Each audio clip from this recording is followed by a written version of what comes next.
For the last couple of years, I've been working on a book. It's called 50 Years in the Trees, and it's stories of things that happen. And I think that if you're in the business or upcoming, it's a great way to learn about possibilities, things that could happen to you. And some of the stories are funny, some of the stories are terrifying, some of the stories are enlightening. So let me read you a little excerpt from my book, 50 Years in the Trees. To climb is to understand. So what exactly does it mean to me when I say I am a climber? Unless you are a climber, that statement is something that most people can't understand.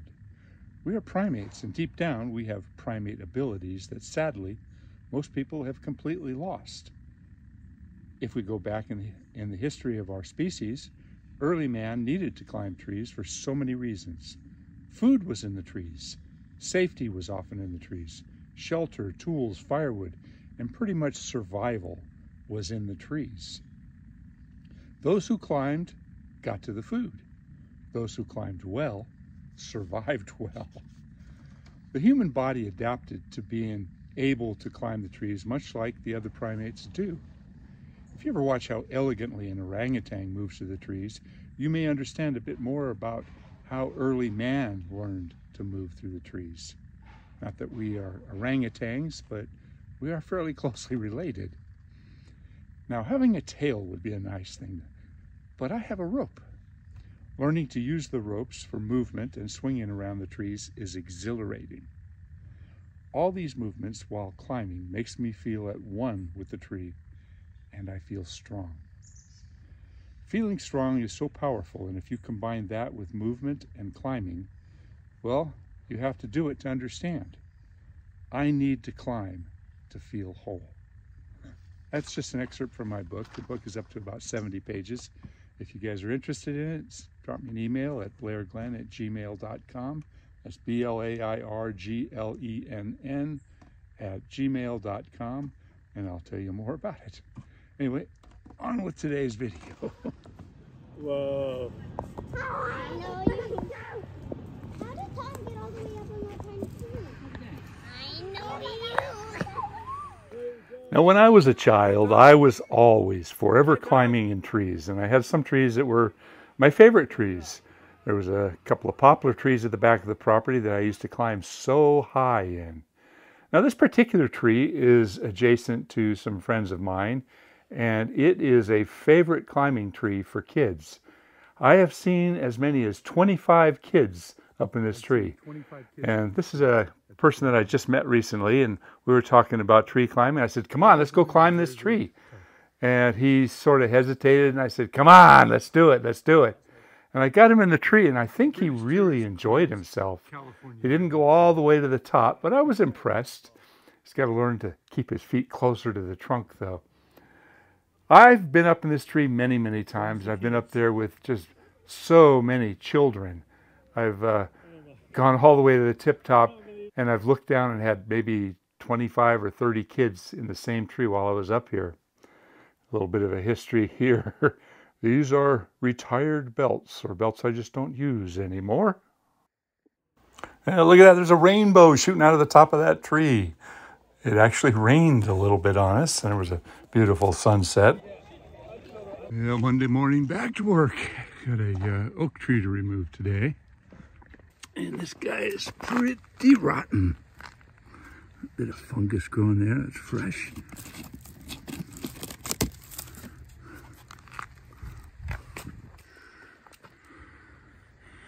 That goes all the way down to the ground. That's pretty hollow.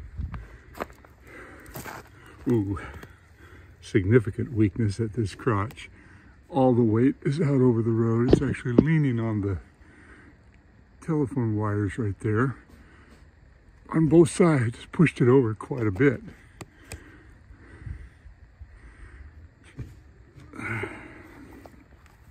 Basal crown decay. That side doesn't look so bad. Limb broke off. So we're going to get rid of this thing. I don't really love removals, but you know, it's part of the job. We got to do it. Got this high voltage line up here with a transformer. Oh, a lot of wires to work around, but it doesn't look like it's into any of the hot wires. It's always important to identify all the wires first.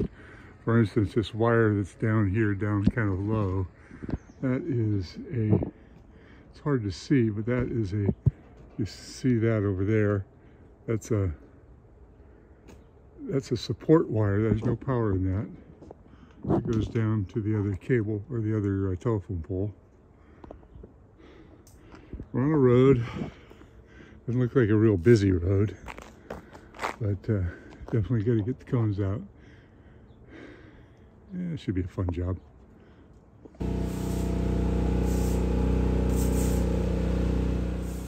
Now, working around power and lines like the phone lines and cable TV, as well as an old telephone pole with a transformer, you don't take that stuff lightly, because an accident, let's say I dropped a piece of wood and it went over and it slammed into the pole, cracked the pole, I've got that big transformer over our heads.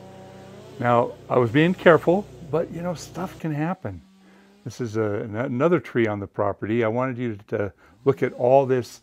This is called frass. This is all the excrement of the boring insects that are in the base of this tree. This tree's still alive, but with that much of a population of insects, I don't think it's going to make it. Oh, did I say that it was not too busy? There weren't a whole lot of cars coming down here, but the walkers, oh, everybody was walking. And you know, some of these people were just completely and totally oblivious. One guy was walking, he was on his phone, and he never even looked up. He walked right through the job site. You know, I get frustrated when people are just so completely and totally oblivious. I think a huge part of this country is full of oblivious people.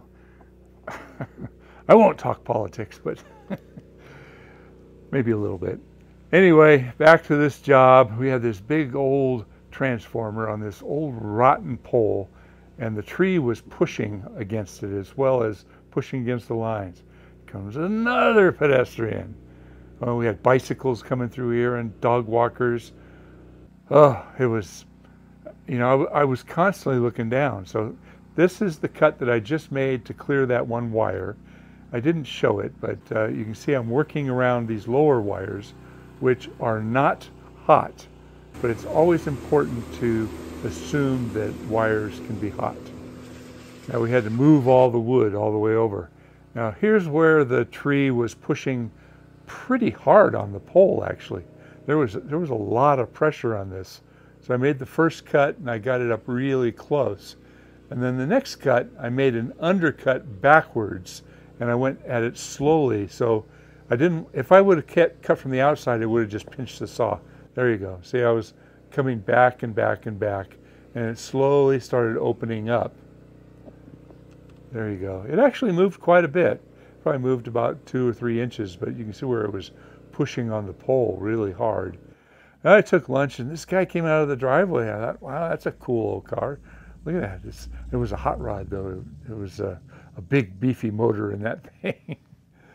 So we carried on after lunch. We got some big chunks down, and the tree was indeed rotten. And I didn't say this at the beginning, but whenever you're working with a street tree removal, you've always got to be cognizant of metal in the tree. And this is what it looks like at the very end, showing you all the decay. We had to move all the wood. We cut it all into firewood lengths and moved it over here. And by having them keep the firewood, they did save some money. Saved the dump fees, the travel time, the trucking time, everything. It was a good-sized pile of wood here.